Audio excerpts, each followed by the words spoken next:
नमस्कार मित्रांनो, मी active education YouTube channel मध्ये आपले स्वागत करत आहे। आपणासाठी एक दिलासादायक व आनंदाच्या बातमीचे स्पष्टीकरण करत आहे।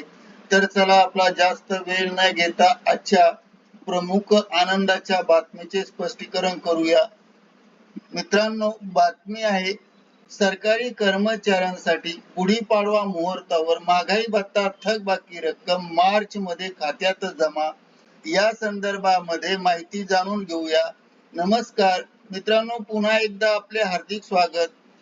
कर्मचाऱ्यांसाठी गुढीपाडवा गोड होणार, तर कर्मचाऱ्यांच्या खात्यात जमा होणार सर्व थकबाकी रक्कम एकाच वेळी। या संदर्भात आली मोठी बातमी समोर, जाणून या सविस्तर। चला तर करूया या गुड ब्रेकिंग न्यूजचे स्पष्टीकरण। ब्रेकिंग न्यूजचे स्पष्टीकरण करण्यापूर्वी आपण जर ऍक्टिव्ह एज्युकेशन युट्यूब चॅनलवर नवीन असाल तर चॅनलला लाईक, शेअर आणि सबस्क्राईब करायला विसरू नका। तर पाहूया गुड ब्रेकिंग न्यूजचे स्पष्टीकरण।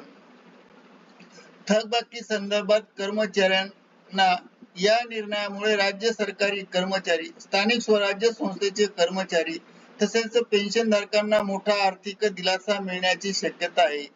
जुलै 2025 पासून महागाई भत्त्यात वाढ लागू झाली होती, मात्र विविध प्रशासकीय कारणामुळे त्या वाढीचा प्रत्यक्ष अंमलबजावणी उशिरा झाली आणि त्यामुळे जुलै, ऑगस्ट, सप्टेंबर आणि ऑक्टोबर 2025 या 4 महिन्याची रक्कम थकबाकी म्हणून बाकी राहिली आहे।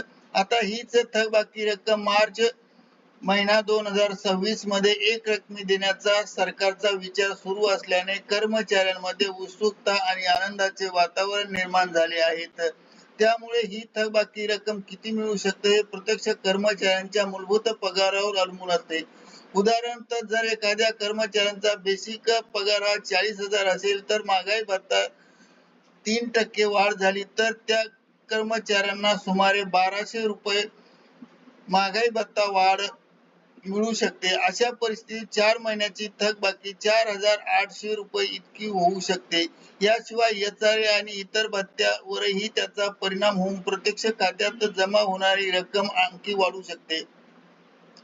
ज्या कर्मचाऱ्यांचा पगार जास्त आहे त्यांना ही रक्कम 10,000 रुपये पर्यंत मिळू शकते किंवा त्यापेक्षाही जास्त मिळू शकते। त्यामुळे थकबाकी ही रक्कम आर्थिकदृष्ट्या महत्वाची मानली जात आहे आणि याच धोरणानुसार पेन्शनधारकांसाठी ही तितकीच महत्वाची आहे, कारण वाढीव महागाई दिलासा डीआर लागू झाल्यानंतर पेन्शनधारकांना थकबाकीची रक्कमचा लाभ मिळणार आहे। 31 डिसेंबर 2000 पूर्वी निवृत्त झालेले तसेच त्यानंतर पात्र पेन्शनधारक यामध्ये समाविष्ट असू शकतात।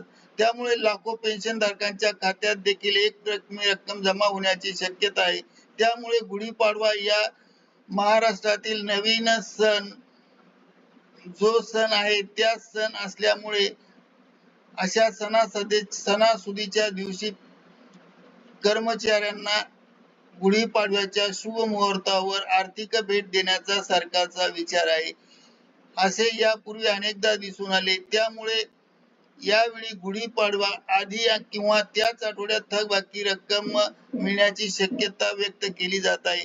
काही वेळा शासन थकबाकी हप्ते देते, मात्र सण असल्यामुळे एक रकमी देण्याची शक्यता मानली जात आहे।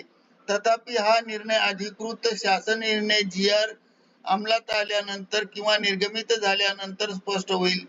त्यामुळे कोणत्याही अफवावर विश्वास न ठेवता अधिकृत आदेशाची प्रतीक्षा करणे आवश्यक आहे।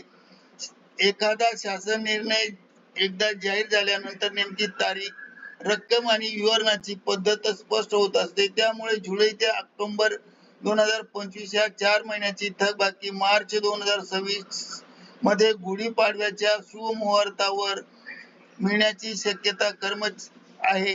त्यामुळे कर्मचाऱ्यांना मोठी आनंदाची बातमी आहे आणि ही रक्कम आर्थिक गरजा पूर्ण करण्यासाठी, कर्जफेड, गुंतवणूक वाढीसाठी आणि सणासुदीच्या खर्चासाठी मोठी मदत ठरू शकते। त्यामुळे सर्वांचे लक्ष या थकबाकीकडे आधी लागले आहे, परंतु शासनाच्या अधिकृत निर्णयानंतर सर्व खुलासे स्पष्ट होतील। करिता ऍक्टिव्ह एज्युकेशन युट्यूब चॅनलने आपल्या माहितीसाठी हा व्हिडिओ व्हायरल केला आहे. मित्रांनो, आपणास आवडल्यास लाईक शेअर आणि सबस्क्राईब करायला विसरू नका. धन्यवाद. Thank you very much.